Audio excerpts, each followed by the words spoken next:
Good morning, welcome back to Sage and Stone Homestead. My name is Heather.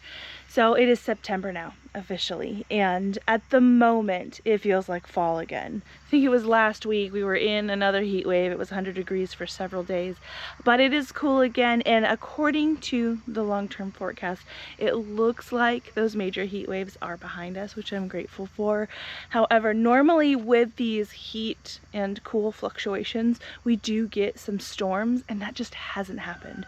So we haven't seen rain, any kind of substantial rain to speak of, in about probably 6 weeks at this point. And we do have sprinklers. I do have a little bit as far as rain catchment goes, but some of the garden spaces are not enjoying this like pre-drought. I looked on the drought map this morning and it's a drought level 0. Now that involves our whole county. I think if we did like microclimate assessments, our specific area would be worse.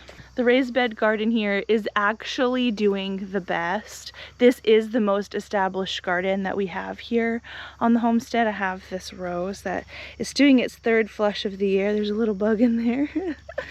Got some buds and blooms up here. It's gorgeous. And of course the loofah is absolutely beautiful this time of day. We've got some morning glory, which a lot of people hate. I actually kind of like. I know that it can be invasive, but so far it hasn't been unmanageable in my garden. This is actually where I had some sunflowers. The loofah had grabbed a hold of it and it helped keep them up with some of the winds that we got, but eventually the loofah took over and we actually have some pretty long gourds growing in here. It's kind of funny, there's several hanging down. I think we're gonna get way more loofah than we got last year.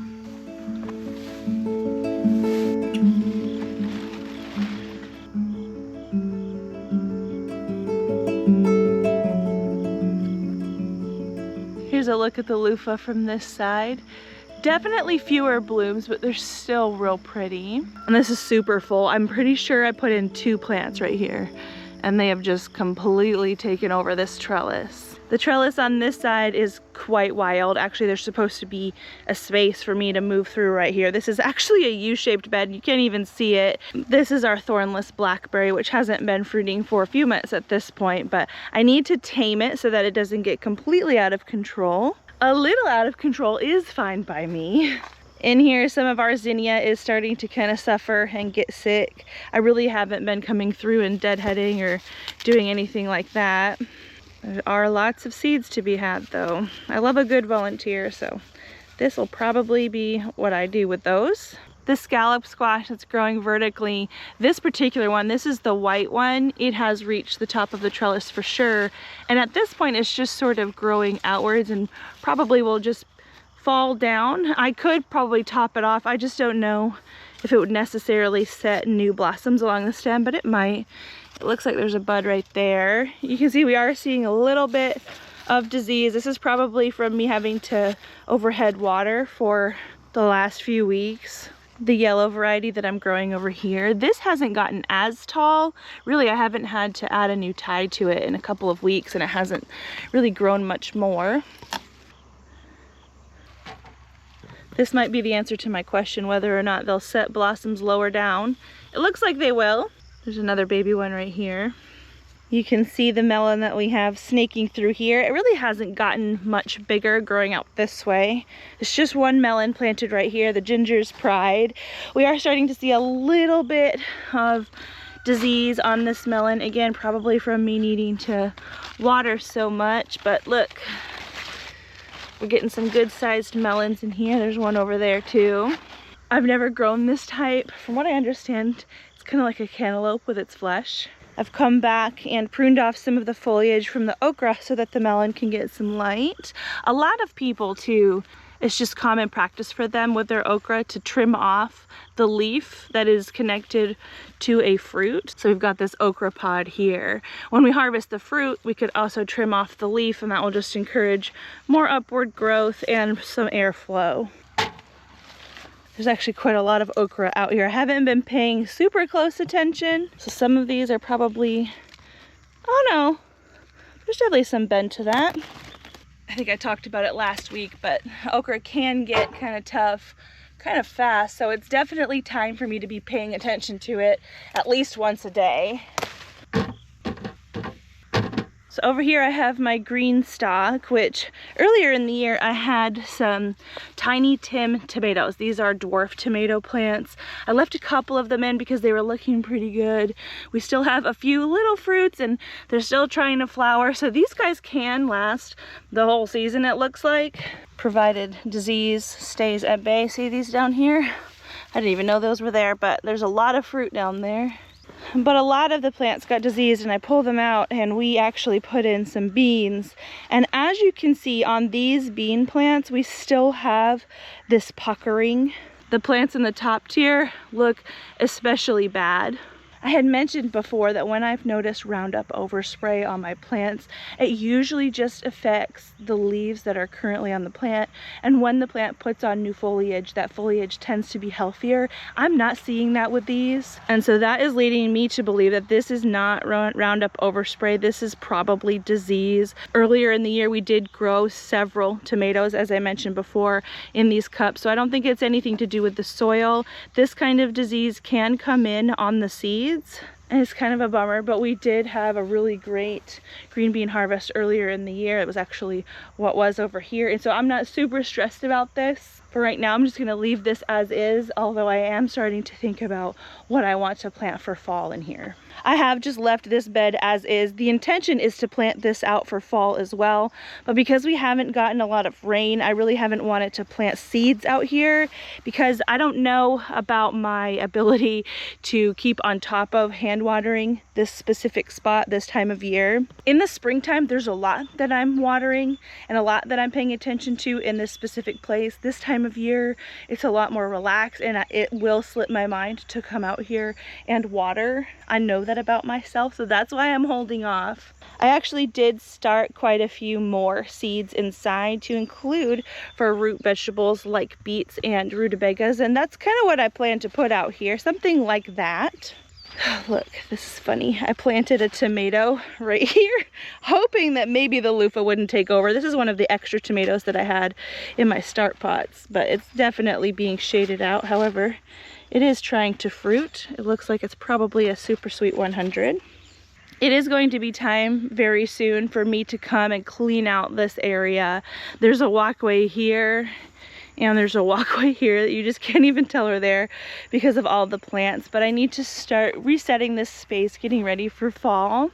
A lot of the foliage you see here is from these yellow currant tomatoes, which I have basically given up on harvesting. My kids have come through here and harvested what they want, and they've been utilizing the dehydrator to preserve those down. Actually, as I walk through here, all I'm hearing is crunch, crunch, crunch from all the tomatoes. That is why this comes back so readily, but look at it. I think I need to get the kids in here, see if they want to partake. They might be tired of harvesting too. You guys know what this means? You see a tomato branch that's completely defoliated like this? There's a tomato hornworm in here somewhere, and they are hard to find when they are on the plant, but they can take out a tomato plant really fast. At this point in the year, I'm not too worried about it, although I don't necessarily want it reproducing, so I'd like to feed it to my chickens, but I'm not seeing it right now. This is something that I'll probably see in editing, maybe. Every time I come back to this part of the garden, the asparagus looks more and more like it should this time of year. Wild and crazy and starting to die back. These fronds won't fully die back until we get our first frost, which is about 6 weeks away. If you are new to the channel and I haven't mentioned it in a while, we are growing in southwestern Kentucky, zone 7A. And our first frost date for the year is usually around October 17th. They've moved our frost dates recently, but only by a day or so, so right around there. Over here, there's more volunteer tomatoes, and this looks a lot more smashed in because this is where my kids have been doing a lot of harvesting. But I've asked them to leave the big tomatoes for mommy because there are some in here. My Belgian giant has volunteered over here, and it's been doing pretty good. I've harvested a couple of tomatoes, and there's still some more. See that guy in there? Now, I do have some hornworm damage over here too, and I'd really like to keep the hornworms off of this. Really, this trellis belongs to our grapevine. This is a purple grape, sunbelt grape. Look here.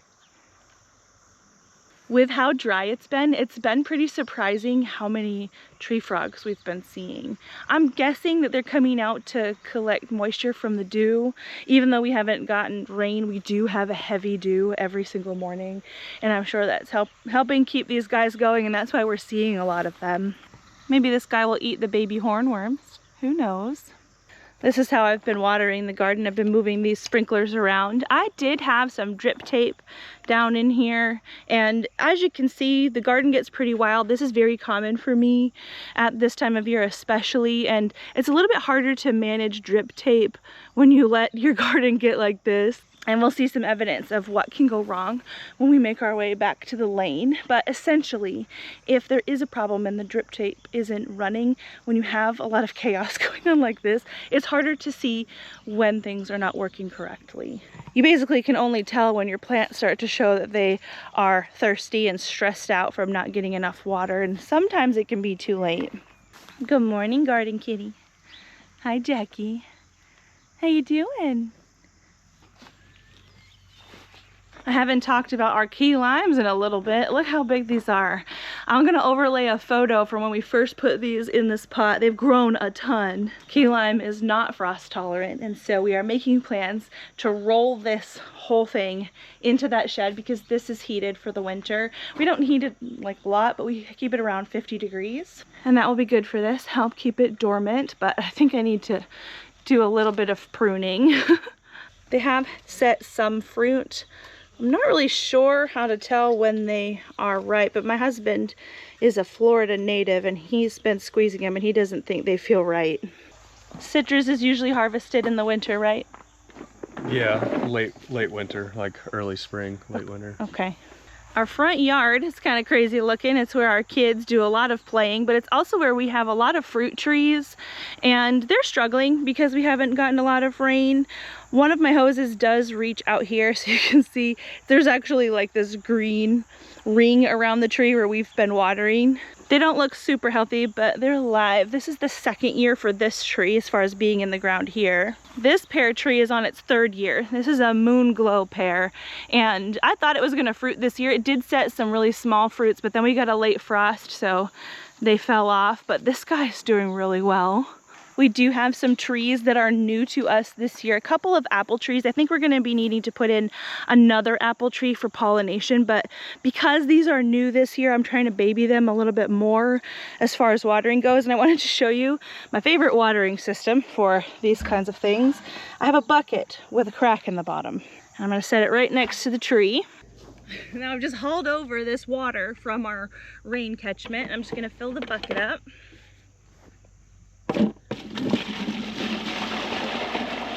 So if I were just to pour this whole bucket of water next to the tree, a lot of the water would just spread out. It wouldn't soak in super well. There's a crack in the bottom of this bucket, and so it is going to be seeping out, and that slower seepage is going to help the water soak in deeper for the tree. They do make like bags that you can put around the tree to help water them. They're pretty expensive, and I couldn't find them in a quantity that was like for a home grower. It seemed like it was for big orchards, like you could get a 20 pack or whatever, but I have a lot of buckets with holes and cracks. Maybe you do too, and this is a good solution. And I wanted to remark about the kids' garden for just a minute because of how dry it's been and how basically they've been managing this on their own, how well their plants are doing. Now, of course, at this time of year, many cucumbers go by the wayside no matter what you do, so we need to be pulling out those cucumbers, but it was just time for those. They got some disease and were done in. But as far as the peppers and the tomatoes, look at this tomato. There's actually a couple tomato plants here. This one is like an orange cherry tomato, but over here, this is a Berry's Crazy Cherry, which is one of those varieties that puts out a lot of fruit on one truss, and it is doing so well. The kids are dealing with a little bit of hornworm pressure as well, but they've been picking them off and feeding them to the chickens. The plants are doing really well despite that. Lots and lots of blooms. Look at them setting tons of fruit.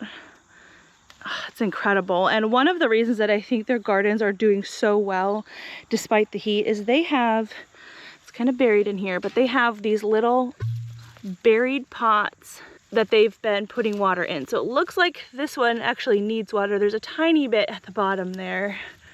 So I'll be able to say, hey, I noticed your Oya is empty. Do you want to go fill that? And what this is, it is basically like a terracotta pot that's been sunk in the ground. And what it does is it holds the water until the bed needs it. So if the bed is dry, that terracotta clay is very porous and the water can go right through it, and the bed can soak up all the water that it needs and water the bed, which is really great for absent-minded gardeners and little kids. Because I mean, we have a hose that reaches out here, but they're impatient. They don't necessarily water deeply, and this helps ensure that their plants are staying well watered through the heat and drought that we've had.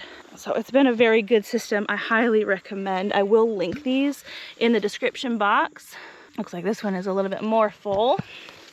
Also, speaking of that, those are from Epic Gardening, and I had mentioned in my last video that that day was the last day of the sale. I was wrong. The Labor Day sale does go through the 9th. Lots of stuff up to 30% off. When you stack our coupon code, it's 35% off. That's a really good deal. All right. Normally we go through this way to get to the greenhouse. We're gonna have to go the back way because I have put some goats where I normally don't have goats. And I love it. I love having the goats in my backyard like that. Their pasture's right here. That's kind of the side yard.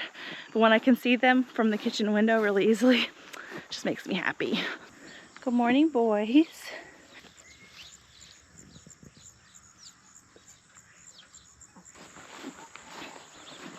I've started to tame the lane a little bit. We were having some decent rat problems, and I know that my long grass back here was not helping. Plus, we will experience rabbits and things kind of messing with the garden back here, and so it was good to get it taken care of, at least somewhat. Good morning. How are you? You guys having a good morning? The garden bed back here is doing well. I've been coming through with the lawnmower and the trailer with some buckets of water to water in here. So the kajaris are doing great, as well as the honey melons. It actually astounds me that this one came out of whatever stupor it was in. It needed some nutrition, and I didn't think it was going to come back from it, but they have. We've got some little baby melons that are trying to come on. We should have enough time to harvest from these, at least a couple melons. So this space is a work in progress. It might take a year or two for me to completely make this what I envision, but that was a sneak peek back there of what this is going to look like. Big long row of raised beds with cattle panel trellis. We have a volunteer birdhouse gourd, which is starting to get some mildew and disease. Back here, this isn't because of sprinklers, potentially because of dew, but being that this was a bonus plant, this is all bonus fruit, and it's okay. Look at our cowpeas, you guys.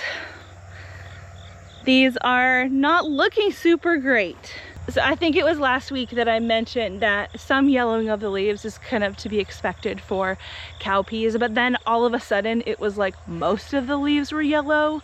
And I've never grown this variety before. This is the chicken and dumplings cowpea, but it just seemed like it was too soon for the plants to be dying back. So I came out to water them one day and actually noticed there's a drip line that is woven in throughout the lane here, and the water was not coming out of the drip line, and I wasn't able to tell because I hadn't actually mowed in this pathway. I hadn't mowed enough to be able to really kind of keep an eye on things in passing as I do, and so I assumed that it was working when it wasn't. So these cowpeas didn't get water for well over a month, and honestly, having said that, they did pretty good being that they didn't get water, and they're planted in essentially straight clay. And if you're not familiar with growing in clay soils, if there's no moisture, it essentially turns to concrete. It gets very, very hard for anything to live in. And these guys, they're limping along. I've cleared the blockage and they've been watered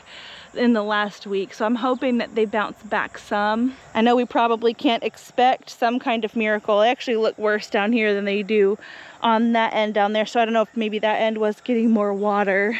We do have some evidence with some little buds that the peas may be trying to put on some more flowers and more pods soon, which would be really good. See here? Those are going to be flowers. We have harvested quite a bit off of these plants. Actually, we just had a pea shelling party, me and my husband, next to the goat pen last night. And we've put away about 2 quarts worth of peas. And then plus the one last night is gonna be more, that's more than a quart. So all in all, we'll probably put away about a gallon's worth off of this 20-foot area that I failed to water properly and put in late. So that's a success. On this end, I did move one of my pots, I actually put it over there. I have this flow regulator on the hose here and it does have a leak, and so the leak just springs out this way, and I stuck this pot over here to water it. There's nothing in it, but I plan to plant something in it soon. These grow bags that I have are portable and I love it because it means that I can grow outside in the summer and then put them in the greenhouse over the winter and really boost our beds in there and grow even more food. I haven't decided what I'm putting in these yet for winter, but those decisions will be made very soon. This melon I left in here because it's still got this one armpit melon that it will ripen. It's starting to turn now, but after that I'm gonna take it out and reclaim it. See, this is the side where the cowpeas don't look too awful, so I don't know, maybe it was like right here where the water got kind of clogged up and down there didn't get water at all.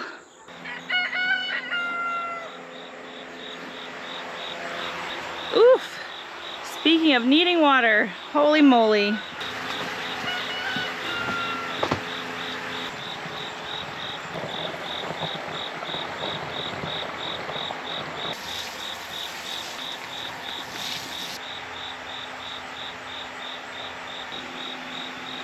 This here is the beginnings of the second flush of tomatoes that I've gotten off of my Romas.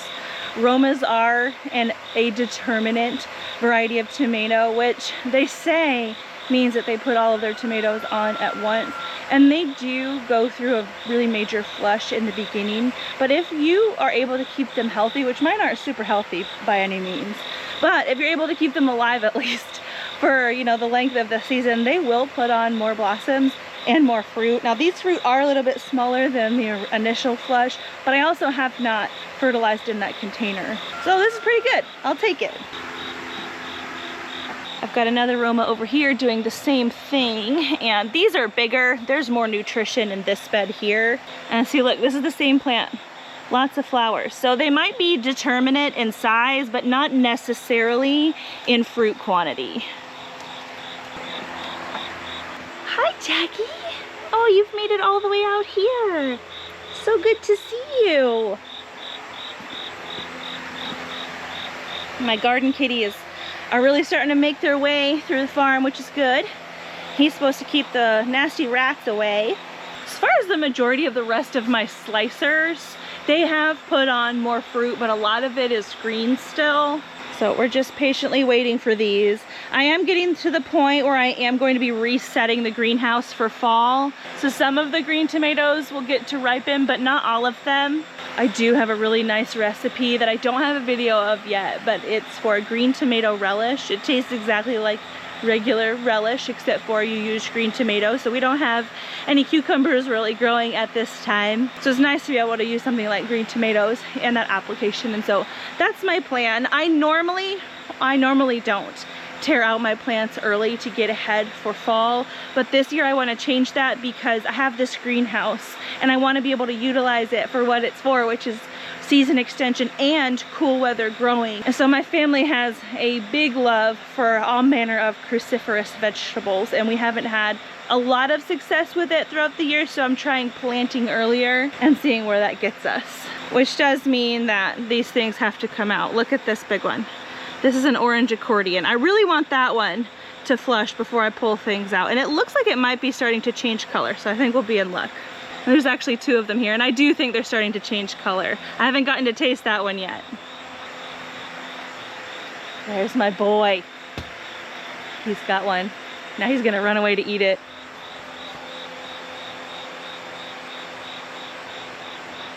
I just love seeing him in action. He is easily the best mouser that we have. What a good boy, Jack. Oh, you're so good. I've been talking about the peas that I planted at the base of my tomatoes earlier in the year. And I planted these when I really thought that the tomatoes were on their way out. And then our tomatoes really got a second flush. They put on a lot more foliage and a lot more fruit. So I think that these are actually getting too shaded out to really do much. So what I'll do with these little plants that are right here is I'll probably just chop and drop them, which is just cutting them off and putting them back in the soil to feed the soil, and then I'll replant. I have a ton of those seeds.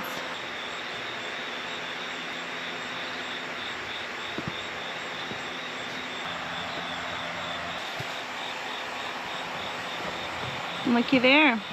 That's a tomato hornworm, and clearly you can see it's not on a tomato. That's an eggplant. I said we hadn't seen them in the greenhouse yet. I've seen a lot of army worms, but I hadn't seen these guys until just now. And as you can see, they attack not only tomatoes, but really all nightshades, and that's basically all I have growing in here. I actually do see some stripped leaves at the top there. Okay, that's fine. As I mentioned, this all has to come out soon anyway. What doesn't have to come out that I will probably keep a closer eye on are my peppers. These are growing in the ground, unlike basically everything else, and they're actually not in my way for adding more raised beds here in the greenhouse. Right now it's a mess, but this is my September project. It's been kind of hot to try to work on it, but we are seeing cooler weather now, and so we'll be able to really revamp this space like intended. But yeah, I want to keep the hornworms and such off of these because they're in the ground and they won't be in my way. I'll be able to leave them in until the frost takes them. I'm noticing some nutritional deficiency on this side of the pepper row, which is interesting because of the way that the water flows on our farm. When I do run the drip irrigation in here, the plants get watered, but a lot of it kind of moves this way. So there's a little bit of a nutrient washing down towards that end. So this end is a little bit lacking. You can see that here. I believe this is called chlorosis. So I got some peppers despite that, and I may or may not address that because I'm not going to be planting in ground in here anymore. I don't know that I care necessarily about that.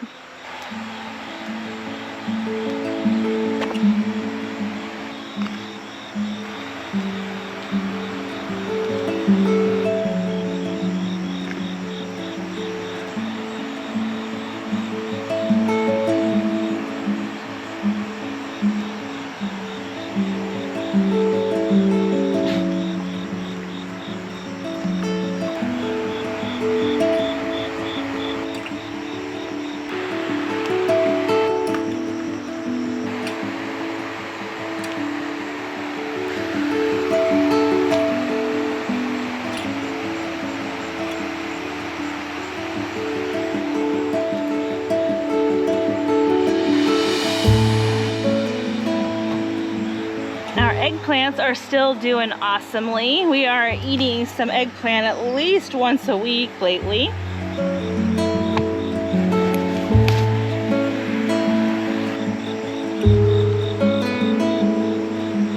This green stalk that I have at the end of the greenhouse is gonna get some revamping as well. It too has some tomatoes still that I put in earlier in the year. These are called orange hat tomatoes.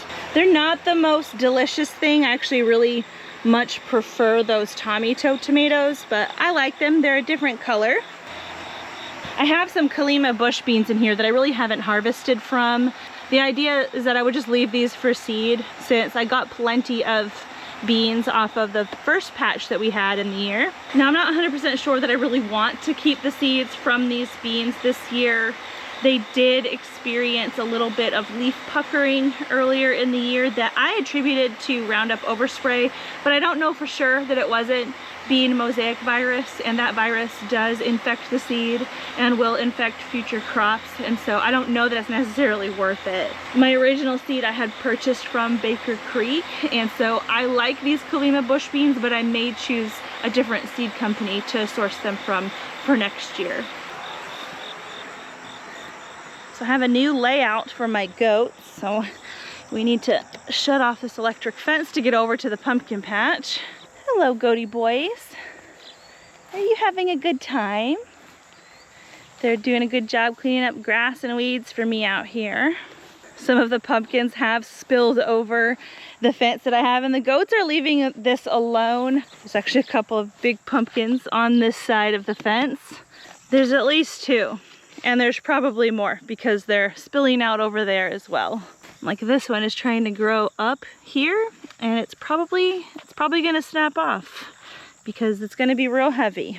So we'll enter the pumpkin patch from this side. You can start to see all the orange in here. So because this is my first time growing these, I haven't been able to decide if they're dying back because it's just what they're naturally supposed to do at this time of year, or if they're dying back because we haven't gotten a lot of rain. Now I do have some sprinklers set up over there, and I did run them. It took me actually 2 days to water the pumpkin patch in here. And you know, the leaves that are here do look really good. They don't necessarily look parched, although there is a little bit of powdery mildew. This is probably to be expected. I am noticing that some of the pumpkins are turning, ooh, uh-oh. So I was noticing from afar that some of the pumpkins were turning color, what looked to me early because they're small, but it might be because they are kind of rotting as they're sitting. I wonder if that is true for all of these. Oh, that one looks okay. I think most of these are probably fine. That was pretty moist under that pumpkin. There's definitely some bigger ones over here. This one, there's actually 3 right here. There's this big one here, this big one here, and then there's a green one. And then there's a green one in between them. That's funny. So because there's so many orange pumpkins out here that are starting to cure and turn, and it looks like some of them might be starting to rot on the bottom, I will probably elect not to water out here. I don't necessarily want to make that worse. I don't need to be keeping these plants alive. Because there's so much fruit out here, I'm getting way more than I hoped for. I'm very grateful, and I don't want to ruin it because I'm being greedy or whatever. Last week I came out after the garden tour to look for our volunteer zucchini, and I didn't see any, but I'm guessing that that guy was probably here. This is a big one. Yeah, it might have been small at the time, but we're still getting them. I believe that this is the zucchini leaf right here. Yeah, you'll see there's a little zucchini down there. These plants are seeing quite a lot of mildew, so it's probably not worth me trying to baby these plants. They are coming to their end, which with this kind of a thing, it's an exciting end because when the plants die back, all the fruits that they put on are revealed. There's so many pumpkins in here. And huge white zucchini. These must have been here last week and I just didn't look hard enough.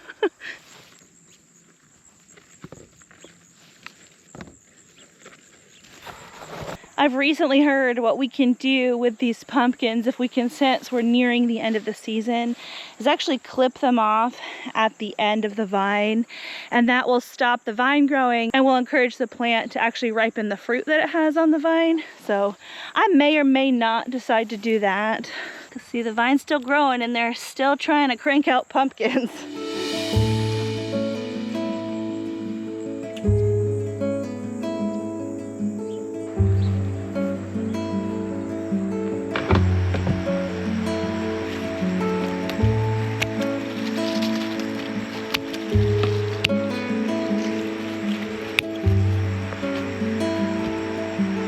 So while we're back in the greenhouse, I am going to harvest one last thing. I've been harvesting off of these lettuce leaf basils pretty much all summer. They haven't been the most prolific thing, but it's been fine. But I do know that I need to be making some more pesto out of these. So I'm going to give these guys quite an extreme haircut without expecting them to really come back. If you do want your basil to come back well from being trimmed, you really only want to take off about half of the plant.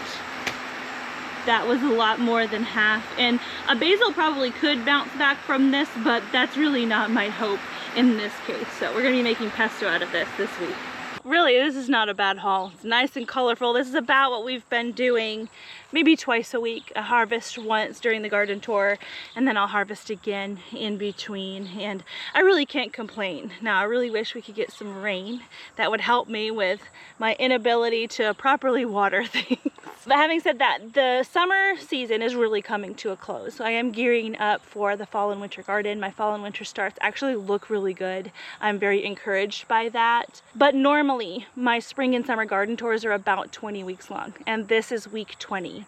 So I would really like to hear from you what you really want to see from here on out. Now things are going to start growing a lot slower, so I can't necessarily promise a weekly garden tour, but are you interested in things like me cleaning up the greenhouse and setting up the beds in order to get ready for winter, the things that I'm amending those beds and filling those beds with? Does that interest you? I'd really like to hear what you're interested in. I know a lot of people really enjoyed the food preservation series that I took part in last month, so if that kind of thing interests you more, please let me know. We're definitely feeling the transition of seasons. We essentially have two seasons here. We have garden season or vegetable season, and we have meat season. And so we're coming into that time of year where we're going to start breeding our rabbits again. We're about to really start breeding our goats. Hunting season is coming up. And so we're really looking forward to that kind of a thing, but we're still going to be obviously dealing with our gardens and our produce. So let me know what you're most interested in seeing.